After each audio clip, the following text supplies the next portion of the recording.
केंद्र सरकार की नई शिक्षा नीति 2020 को लेकर सुपौल के त्रिवेणीगंज में शिक्षाविदों ने गहन चिंतन किया है।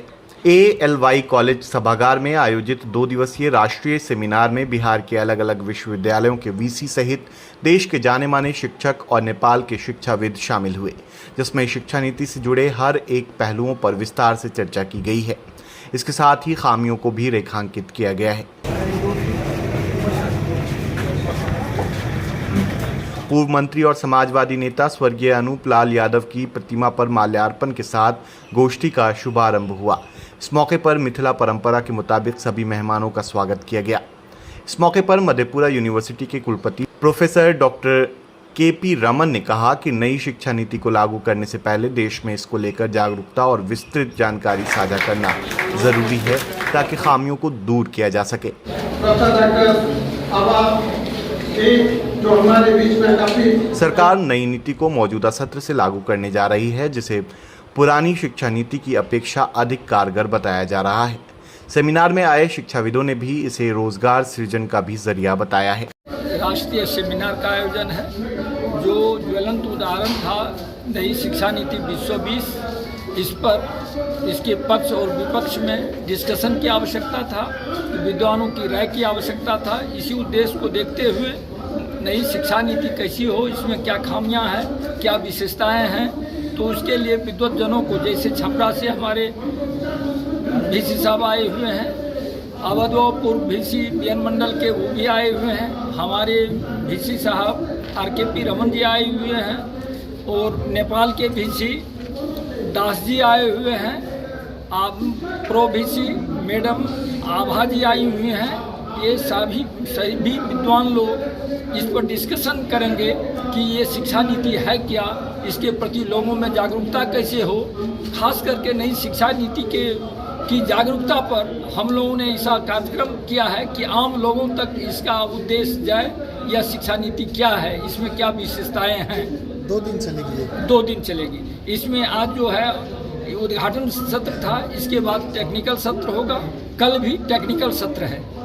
उसके बाद शोधार्थी हैं, विद्यार्थी है, लेक्चरर है, जो लोग अपना आलेख जमा करेंगे उनको सर्टिफिकेट दिया जाएगा।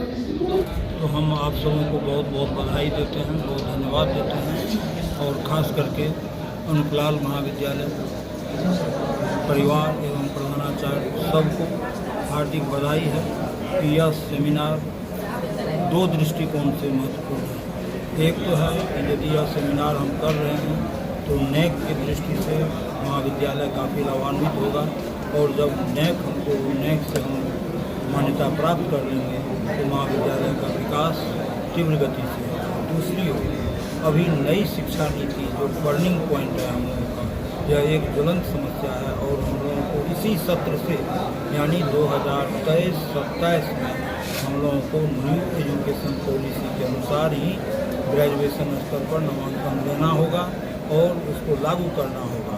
इसीलिए यह न्यू एजुकेशन पॉलिसी क्या है, इसका क्या ऑब्जेक्टिव है, इसका क्या लाभ है, इसकी क्या हानियां हैं, इन सारी बातों पर विशद विवेचन इस सेमिनार में किया जाएगा। और इससे पहले भी हमारे महामहिम राज्यपाल के द्वारा कई बार इस तरह की संगोष्ठी की गई है और लोगों को जागरूक किया जा रहा है। और इसमें नई शिक्षा नीति जब लागू हो जाएगी तो अभी तो सैद्धांतिक स्तर पर हम लोग इसकी खामियां और इसकी खूबियां को देख रहे हैं। जब यह लागू हो जाएगी तो व्यवहारिक स्तर पर इसकी कुछ और जो खामियां खूबियां हैं वे सब दिखाई पड़ेंगी और उसको हम लोग सुधारते रहेंगे। जो न्यू एजुकेशन पॉलिसी मोटा मोटी यह है, एक बहुत कम शब्दों में कहूँ, यह एक रोजगार मूलक शिक्षा है। और अभी तक जो मैकाले की शिक्षा पद्धति हम लोगों के यहाँ थी वह बिल्कुल सैद्धांतिक शिक्षा पद्धति थी।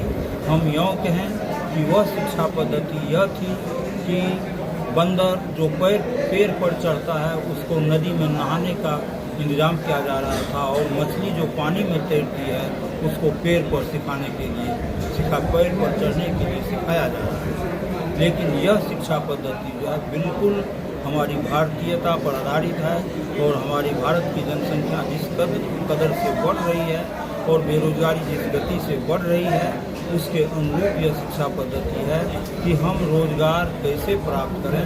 हम एक शब्द में कहें, हम रोजगार सीकर नहीं हम रोजगार मेकर बनेंगे, यही शिक्षा है।